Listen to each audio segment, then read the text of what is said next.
Welcome to A Dram of Outlander. This is Desiree, your podcaster and the blogger for adramofOutlander.com. For all things Outlander, from the Diana Gabaldon book series to the Starz TV series and anything in between. Episode 8. Before I begin speaking about the topic of this episode, which is Franklin Wolverton Randall, for non-readers who are listening, I urge you to stop, and until you have read the books, don't listen further, because there's going to be quite a bit of information that you are not privy to yet, and it could be rather confusing, if not spoilery. So, okay, let's begin. The topic of Frank Randall is a really deep topic, and for the last several weeks I have had this brain squirrel going around wondering what he knew when and how. Like, what was his method? Why didn't he tell anybody? Etc. And part of this has been brought on by listening to Story Wonk's Alistair Stevens seminars every week as he's going through the first Outlander book.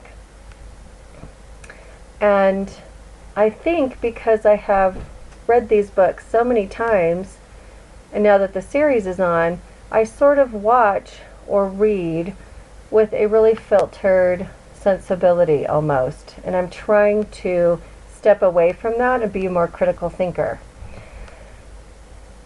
And as I'm going through and listening to Alistair, new questions are cropping up, and that process of looking at different layers and looking at different pathways for what's happening with the characters and the themes in the story, I'm really intrigued again, and that's one of the reasons I love the Outlander series and her offshoot books, is because of the multi-layering that exists. You can take it at the surface, but you're going to keep finding more, and the characters will keep telling you more about them, and the story will keep revealing itself the more you understand. So that's why I'm looking at this. And particularly today, I want to look at two different letters that Frank wrote. One letter is in Drums of Autumn that Roger shared with Jamie, and it's the letter that he found while he was waiting to go after Brianna through the stones from Reverend Wakefield, his father. And it's the letter that Frank wrote to Reverend Wakefield because they were very close friends. And Reverend Wakefield was also a minister. He was a priest, and he was somebody who was a friend to Frank. So they had this really great relationship, as well as Wakefield was a historian, much like Roger and Frank. So there's that letter we're going to look at, and we're also going to look at the letter that he left for Bree in the desk at Lallybroch in Moby, written in my own heart's blood. The reason for those two particularly is that they have the most information. Now, in Claire's retelling of story, we get some, but she's not telling it to Frank, she's telling it to Bree and Roger. And she's also said things to Jamie after she returns back through the stones, post Frank's death. So we're looking at it from her retelling it, but we're also seeing it from Frank's vantage point. And that's really where I would rather focus today, because I think there's a little more information in it, and it answers some of what Claire's thoughts are. But interestingly enough, going through, and I went through all the books on my Nook and searched for Frank and searched under different words to find the information. Thankfully, I have that option, and I didn't have to spend a month going through every big book, because that's how long it would have taken me probably. But Frank is really a topic in the first 4 books. He's pretty prevalent. And I thought, wow, we really don't get to forget about Frank.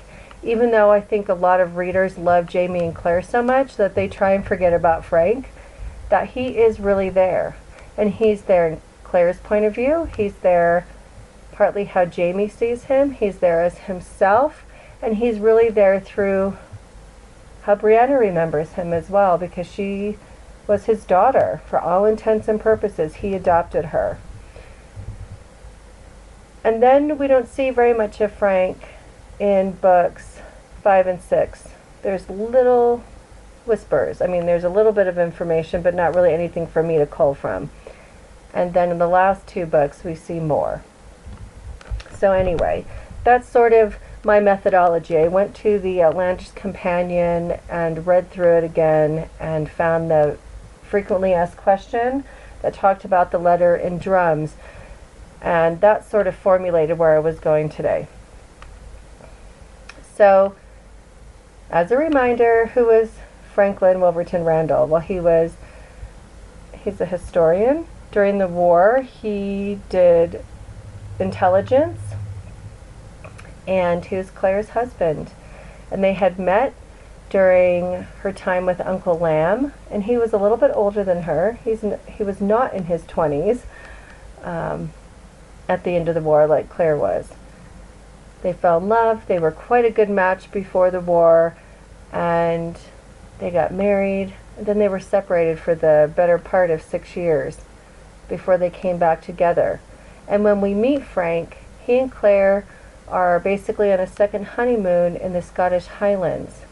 It's a twofold purpose. He is very interested in his own genealogy, and some of his ancestors can be traced back to there, one of whom we all don't like very much. Great character, terrible human if he was real, Black Jack Randall. And they're there because they got married in the Highlands. So obviously, if you're listening, you are a reader, so you know the differences between the TV show and the books. And I'm focusing on Book Frank because that's really where my interest lies in this. And I think there's so much meat to him, and there's so much we don't know still. And hopefully he will reveal to Diana as she writes more answers and more about him. I'm just really glad we got that additional peek in Moby about his goals, like what he was interested in doing and why he was doing it. I like that. A little bit more of a peek, and I hope in the last 2 big books that are coming that we find out more about him. And I've heard it from good sources that Diana has said she's writing a book on Frank called What Frank Knew, and that should be a really great read. I highly look forward to that too, because he's a nugget. And Diana has said that he's a good guy and he's really an unsung hero in these books. And as I got into Moby, I could really see why. I always thought good things about him. I didn't love him and adore him. He was decent. He was a good man. He loved Claire, maybe albeit selfishly. And after the war, they weren't a really good fit anymore. He was trying to go for this Oxford life and this professor's life, and vase or not, I don't think that Claire would have fit in very well. That's not who she was anymore. Even though she wanted a sense of roots, that's not where she would have been good. But I digress. So, when we look at Frank, his wife has disappeared. He's supposed to be going to Oxford to start his new position, and 3 years go by. After looking for her and missing her, he has to live life. So these years have gone by, and Claire returns. She's disheveled. She's malnourished. She's wearing unusual clothing.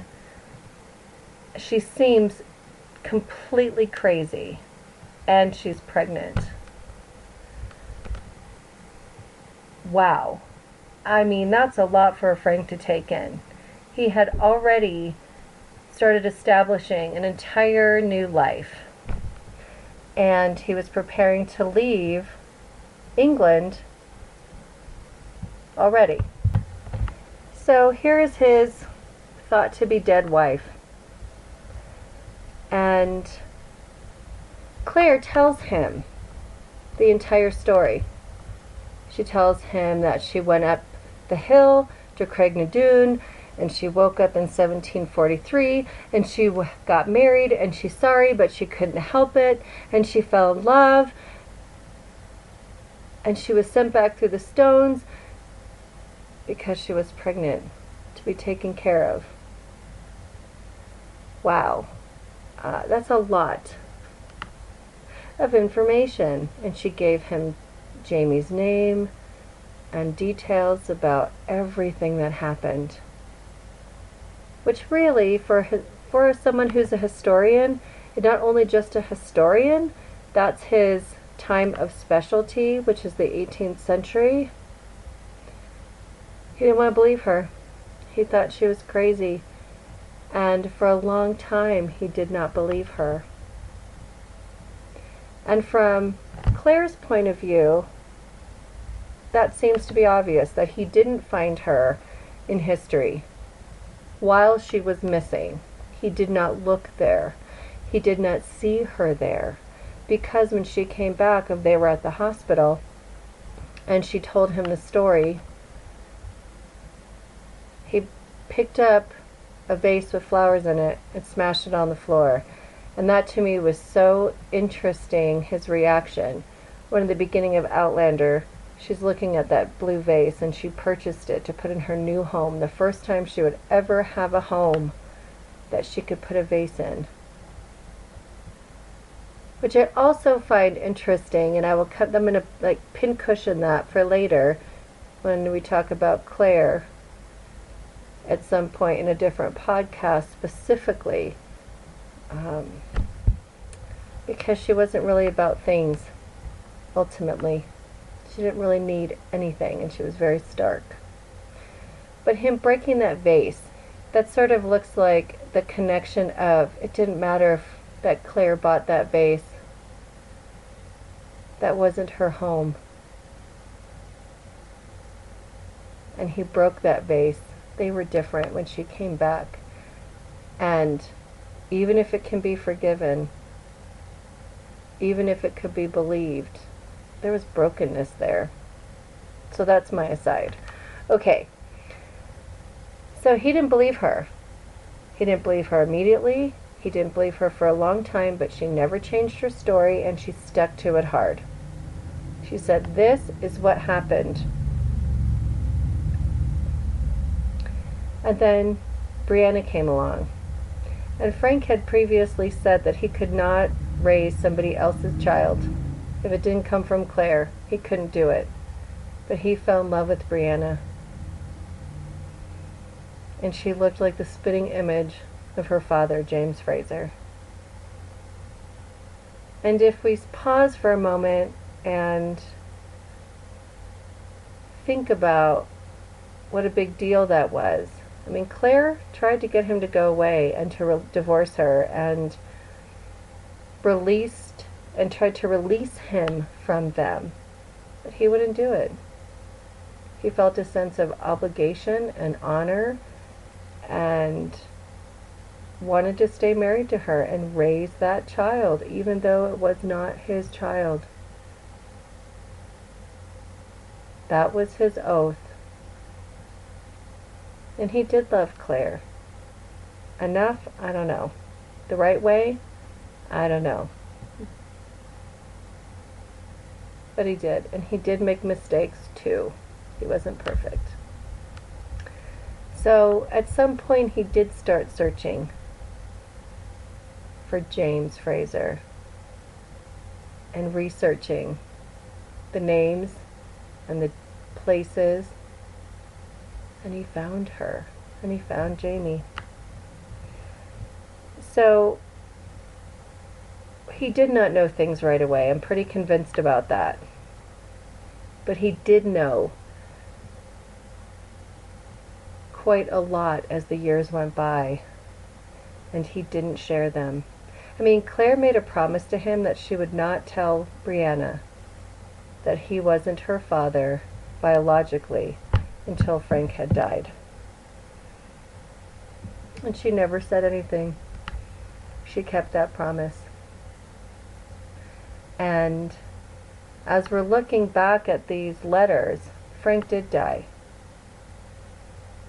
He died when Brianna was 17 and a half, roughly. He said he was leaving Claire for another woman. Well, he never said it. That was the assumption on Claire's part. Still up in the air on that. Because Frank never says he had affairs. Not directly. Which means if he doesn't directly say it, could it be something different that he was hiding from Claire? And he left the house angry after packing a bag. Got in the car and it was icy. Black ice everywhere. And he died in a one-car accident. But as we find out in the letter in Drums of Autumn, that he had a heart condition. So it makes me wonder if he had a heart attack on the road. I don't know. I'm speculating wildly here. So the letter in Drums of Autumn, that really kind of gives us good insight for the first time on what Frank knew and when, is in chapter 71, Circles Close, at the end of Drums of Autumn. So this letter is what Roger found, and he's sharing it with Jamie. And it's to the Reverend Wakefield.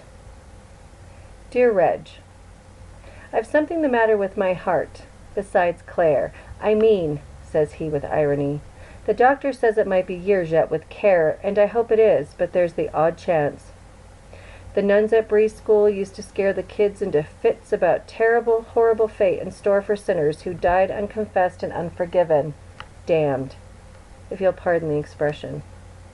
If I'm afraid of whatever comes after, if anything, but again, there's the odd chance, isn't there? Not a thing I could say to my parish priest, for obvious reasons. I doubt he'd see the sin in it, even if he didn't slip out to telephone discreetly for psychiatric help. But you're a priest, Reg, if not a Catholic. And more importantly, you're my friend. You needn't reply to this. I don't suppose a reply is possible, but you can listen. One of your great gifts, listening. Had I told you that before? I'm delaying, though I don't know why I should. Best have it out.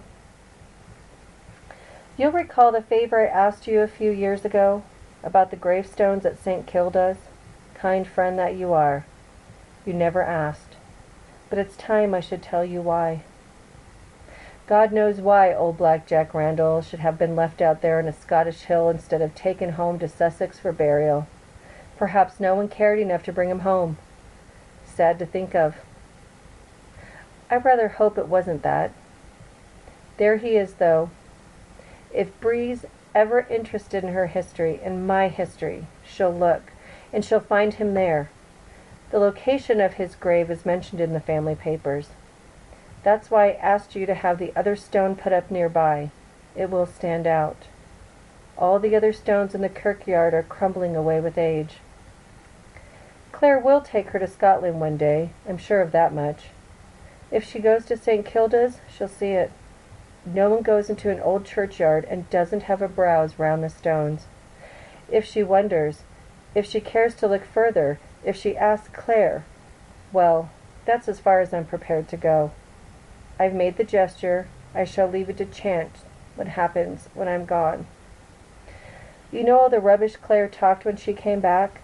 I did all I could to get it out of her head, but she wouldn't be budged. God, she is a stubborn woman. You'll not credit this, perhaps, but when I came last to visit you, I hired a car, I went to that damned hill to Craignadoon.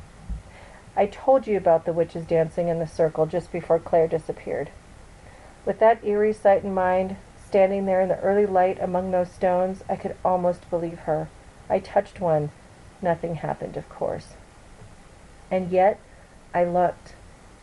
Looked for the man, for Fraser, and perhaps I found him.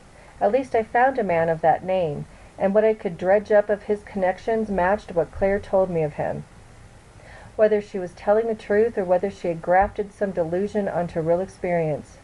Well, there was a man, I'm sure of that. You'll scarcely credit this, but I stood there with my hand on that bloody stone and wanted nothing more than it should open and put me face to face with James Fraser, whoever he was, whenever he was. I wanted nothing more in life than to see him and to kill him. I have never seen him. I don't know that he existed. And yet I hate this man as I never hated anyone else. If what Claire said and what I found is true, then I've taken her from him and kept her by me through these years by a lie. Maybe only a lie of omission, but nonetheless, a lie for that. I could call that revenge, I suppose. Priests and poets call revenge a two-edged sword, and the other edge of it is that I'll never know. If I gave her the choice, would she have stayed with me? Or if I told her that her Jamie survived Culloden, would she have been off to Scotland like a shot? I cannot think Claire would leave her daughter. I hope she'd not leave me either. But if I'd any certainty of it, I swear I'd have told her. But I haven't, and that's the truth of it. Fraser, shall I curse him for stealing my wife, or bless him for giving me my daughter? I think these things, and then I stop, appalled that I should be giving a moment's credence to such a preposterous theory. And yet, I have the oddest sense of James Fraser, almost a memory, as though I must have seen him somewhere, though likely this is just the product of jealousy and imagination. I know what the bastard looks like well enough. I see his face on my daughter, day by day. That's the queer side of it, though, a sense of obligation, not just to Bree, though I do think she's a right to know, later. I told you I had a sense of the bastard. Funny thing is, it stayed with me. I can almost feel him, sometimes, looking over my shoulder, standing across the room. Hadn't thought of this before. Do you suppose I'll meet him in the sweet by and by? If there is one? Funny to think of. Should we meet as friends, I wonder, with the sins of the flesh behind us, or end forever locked in some Celtic hell with our hands wrapped around each other's throat? I treated Claire badly. Or well, depending on how one looks at it.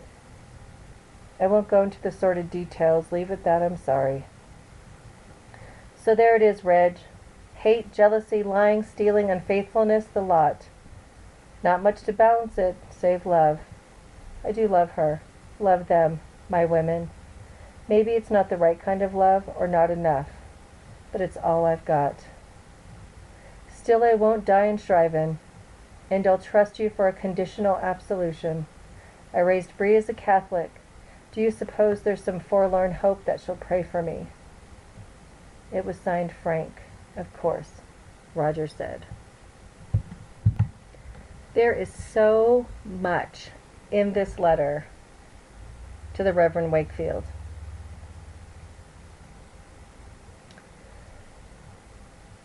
He talks about the gravestones. He placed a James Alexander Malcolm Mackenzie Fraser gravestone at St. Kilda's because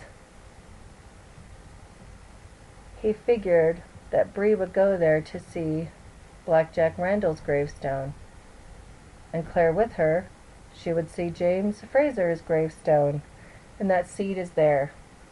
It would send her looking. It's a fake gravestone for Jamie, though, not for Blackjack.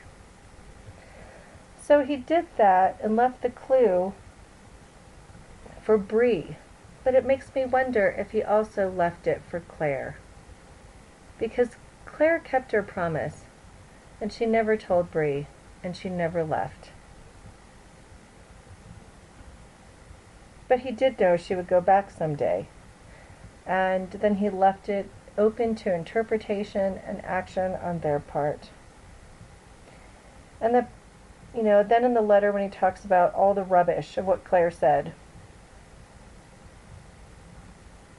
that he looked for Jamie anyway. He finally decided to put it into action.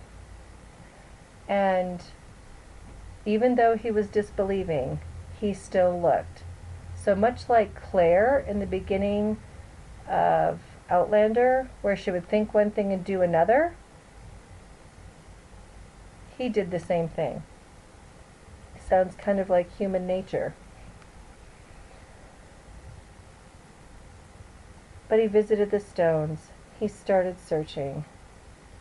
And then he found James Fraser.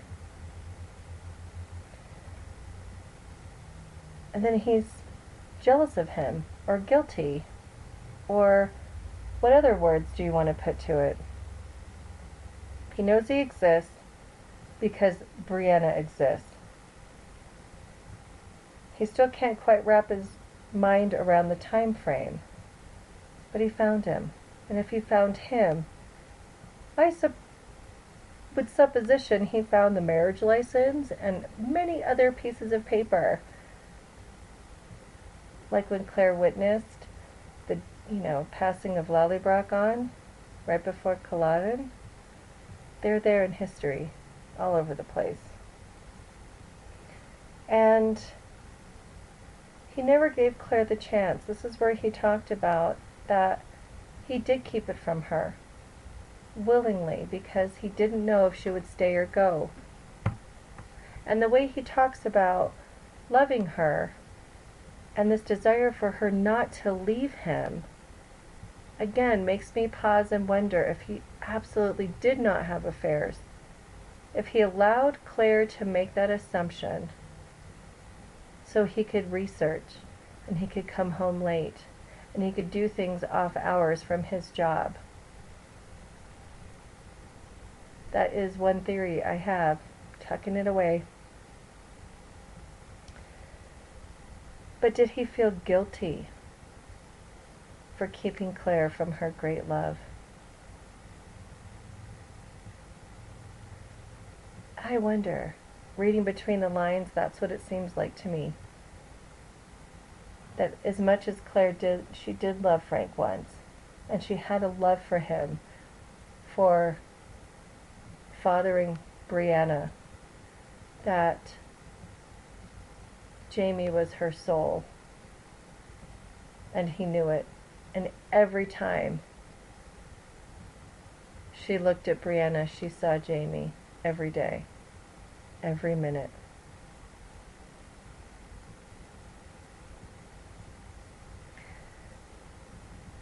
And he said he felt a sense of obligation. It sounds like to Jamie when he says, not just to Bree, though I do think she's a right to know later. And I had a sense of the bastard. Yes, Frank, you saw the ghost, the Highlander. Of course you saw Jamie. He wasn't looking for you, though. So yes, you have seen him, and you do have a sense of him. It's true. Now when he says he treated Claire badly, I pause again and think, he treated her badly because of the omissions. He allowed her to believe things, allowed her to move in a certain way without trusting her with the knowledge. I mean, she told him everything when she came back. She didn't lie. She never lied. And he wouldn't trust her with it. So what does it mean? Even though before he died, he inferred that he was leaving for another woman. But that was Claire's words. They weren't Frank's. I think he was giving her an out. Bree was just about grown. He was giving Claire an out to go back.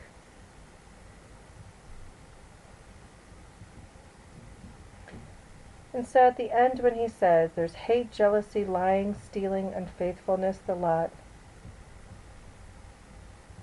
He curses Jamie for stealing his wife and blesses him for giving him a daughter. Unfaithfulness, because Claire married Jamie in another time, in a situation that was impossible. Unfaithfulness of the heart, when she couldn't truly love Frank, and she came back and grieved every day. Or was he unfaithful? It's not clear. Frank is a puzzle.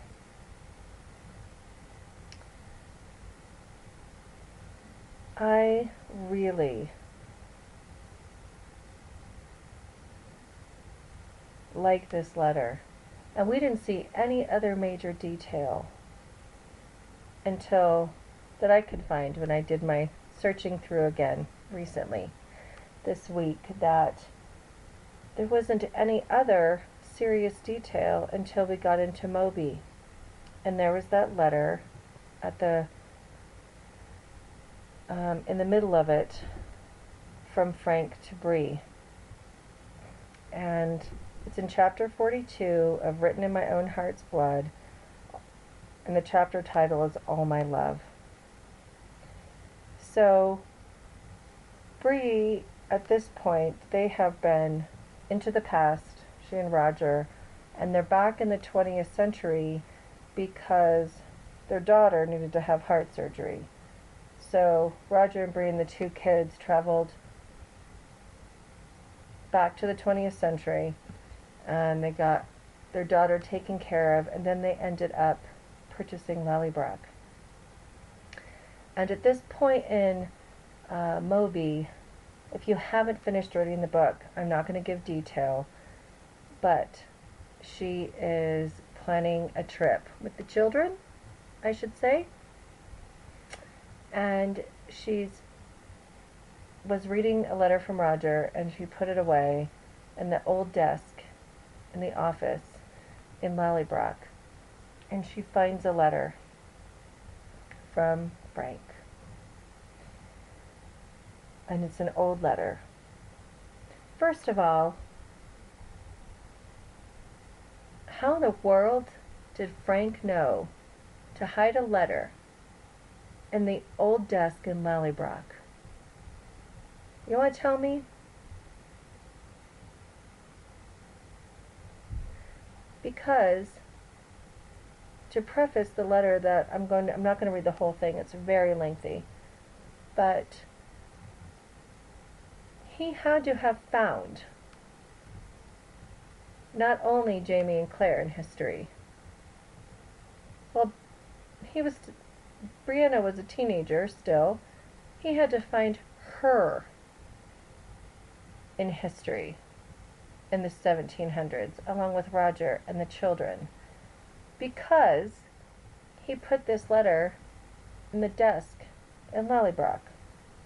So, it was in the back of the big drawer. She said it has dried with age, and slamming the drawer earlier probably loosened it.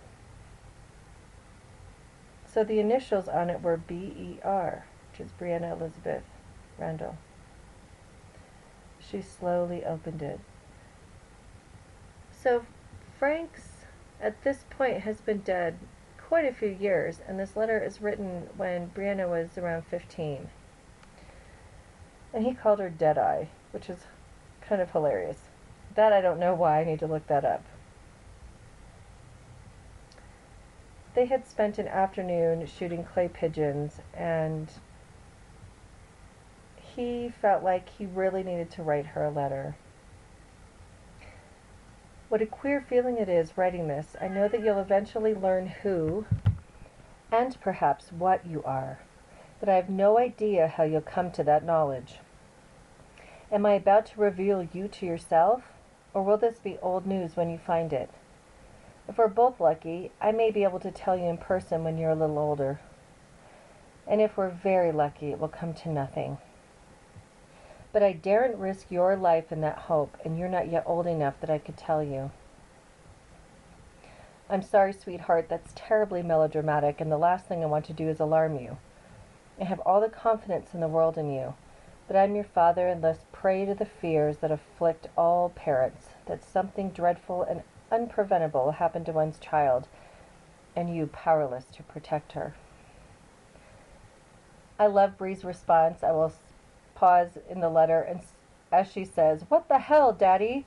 Which I can totally hear her saying, because I think we've all said those types of things in response to our parents. So he goes on to talk about men who live through war don't usually talk about it, save to other soldiers. And he says men from his part of the service don't talk to anyone, and not only because of the Official Secrets Act, but because silence eats at the soul. I had to talk to someone, and my old friend Reggie Wakefield became my confessor. So, Roger's father, the Reverend Wakefield, knows a lot about Frank and probably has all of Frank's story. So I'm hoping he and Frank are talking to Diana a lot.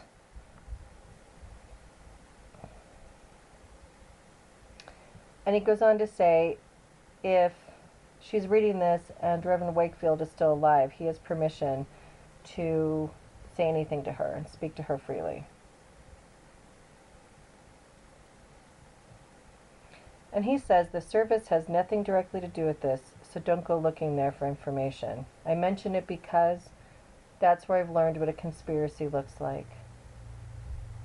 So he goes on to explain this a little further. If he's dead, then she knows about the story of her birth already, and she promised that she would never speak of it, so as long as he lived, etc. So here's where he says, "Forgive me, darling, it's hard to say because I love your mother and I love you. And you're my daughter forever, but you were sired by another man." So he tells her in a letter to her when she's 15, roughly. But she's much older now, and she finds it. So he explains. Now he stops talking about one part of the story in this letter, his story, and now he talks about after the war ended and he and Claire were having a second honeymoon and that she disappeared and the police thought that he murdered her and that he had begun to put his life back together. He made up his mind to move on, perhaps leave Britain, and then Claire came back. He says it was 3 years after her disappearance she showed up in the Highlands, filthy, starved, battered, and pregnant. Pregnant, she said, by a Jacobite Highlander from 1743 named James Fraser. I won't go into all that was said between us. It was a long time ago, and it doesn't matter. Save for the fact that if your mother was telling the truth, and did indeed travel back in time, then you may have the same ability to do it too. I hope you don't. But if you should, Lord, I can't believe I'm writing this in all seriousness. But I look at you, darling, with the sun in your ruddy hair, and I see him. I can't deny that. Well, it took a long time, a very long time, but your mother never changed her story. And though we didn't speak about it after a while, it became obvious that she wasn't mentally deranged. And I began to look for him. Now I must digress for a moment. Forgive me. I think you haven't heard of the Bram Seer. Okay, so he's breaking his letter up into these little chunks, talking about military service and talking about Claire's story and what she told him, and he began looking for Jamie. And now he's talking about a seer, Kenneth Mackenzie, who lived in the 17th century, and he made a great number of prophecies. So he talks about this seer, this prophet, and he had many prophecies come true. And there's one that's a lesser known prophecy, but it was called the Fraser prophecy. And it was to come down through the Lovetts. The last of the Lovetts line will rule Scotland. The old fox, Simon. Wow. So he gives her a copy of a handwritten chart, some sort of family tree that was not written in his writing. And then he says, well, this bit of disturbing information came into my hands from Reggie, the Reverend, who had said it was from the wife of a fellow named Stuart Lachlan.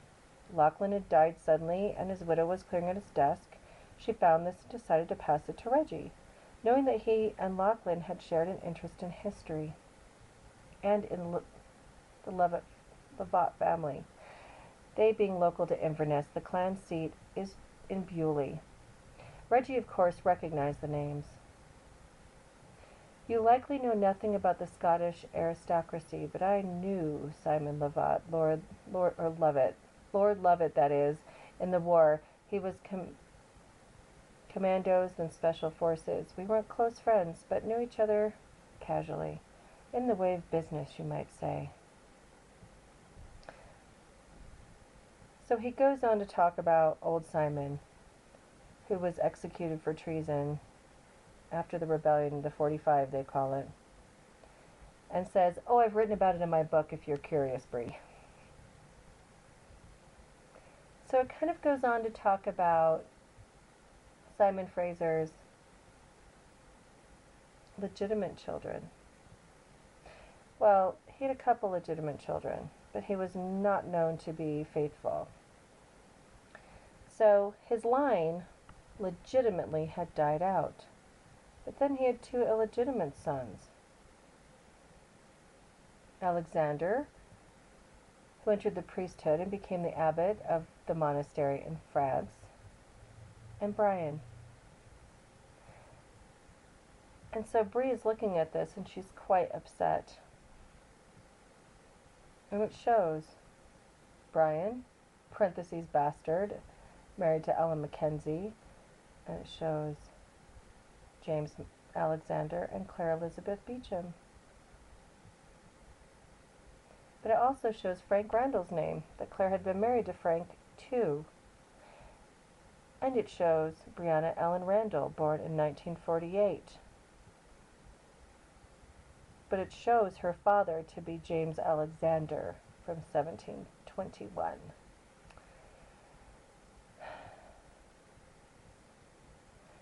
So she's rather upset, wondering why everybody else is, in the family tree of Brian and Ellen's children aren't on there.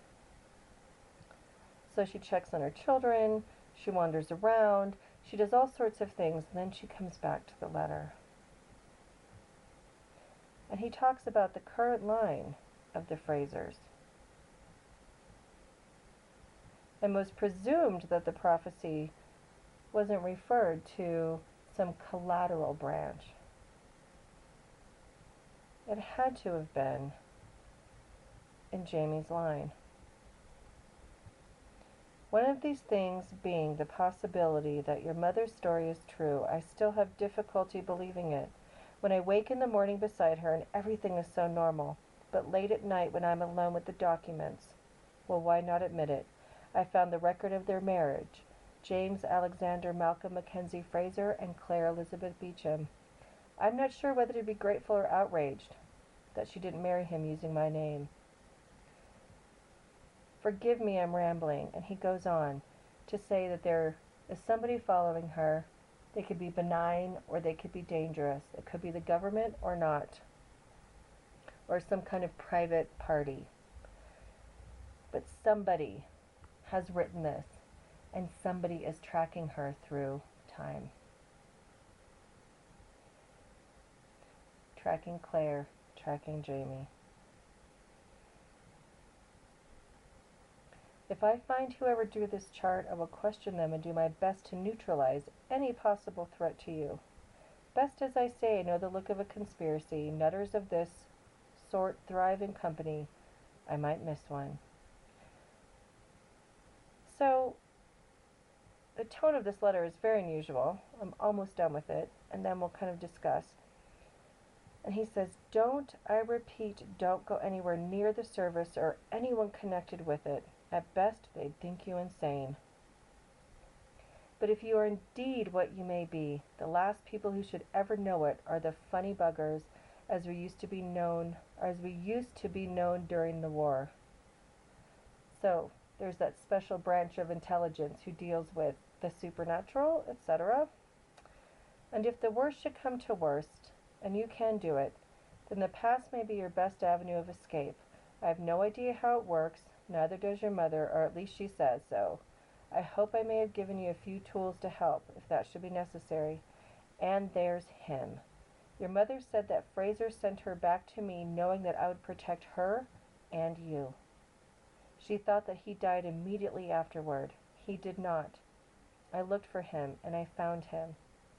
And, like him, perhaps I send you back, knowing, as he knew of me, that he will protect you with his life. I will love you forever, Brianna, and I know whose child you truly are. With all my love, Dad. That has so much in it. Now, part of it that's so unusual to me is the style in which it's written. It seems to ramble. It doesn't seem very connected. He's cautioning her, and he's telling her she may have this power, she may not, but that she's being watched by somebody and tracked and doesn't know who it is and wants her to be careful. He says he doesn't believe it, yet he will send her back to James Fraser if it's true. So again, his actions speak as belief, but his thoughts are still wandering. Now, he's been passed away for quite a many years at this point when she finds this letter. But this tells us more, just like the letter in Drums of Autumn, that there is a lot more information here. Again, how did he know to put it in the old desk at Lallybroch? What in the world did he tell the Reverend? There must be more in storage boxes that Roger didn't find before. How deep did it go? Did he ever find those people before he died who he believed was tracking her? So he must have, even though he didn't tell Brianna in that letter, because he didn't want to affect her future and tell her her future, he must have found her and Roger and the children. He knew she would own Lallybroch. And there's so much detail that we don't know. Because at this point, in that letter, the second one that was in Moby, Brianna would have been 15 at the writing. So where's the other clues? He had to have left more. So I hope that Diana reveals much more, because I think it gives us such a great insight to Frank and who he was. And there is depth to him. He's very private. And so again, it goes to my thought of, was Frank still doing intelligence work on the side? You know, the professor by day, intelligence by night, etc. Were the affairs all assumption? And were they allowed to be believed? Because he was doing research. I mean, people could have been calling and hanging up that weren't women. If he was sitting with these documents at night away from Claire and hiding them, it would be very suspicious. And he would rather her believe he was having an affair, or multiple affairs over time, than to tell her the truth, because he feared she would leave. So he did love her. But he was insecure, and he didn't want to trust her with the truth the way that she trusted him. It's really sad to me. He loved Brianna. He was a good father to her. But he's also in the end willing to share her to be protected. I find all of this fascinating and wonder what sort of questions that might come up for you in looking at him. This is just a tiny window. We didn't even talk about in some other areas where we get a little more peek into his intelligence work or his upbringing or background, what there is to know.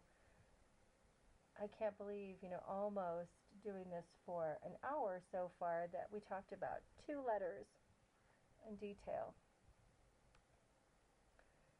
Frank didn't want to believe, but he did. His actions spoke. Even when he had found proof, he didn't want to believe. So I hope to delve into him even more in the future. But my closing thoughts on Frank Randall. He did love Claire. It was obvious in his letters and in his overall actions. Was he fearful and untrusting of her? Yes, he was. And a sin of omission is still a sin. But he couldn't change what he did not do and the path he had proceeded upon. So, you can also find me on Twitter at Dram of Outlander. The Facebook page is A Dram of Outlander. The website is adramofoutlander.com. And you can email me anytime at adramofoutlander@gmail.com. Thank you so much for listening, and I look forward to your comments and your opinions and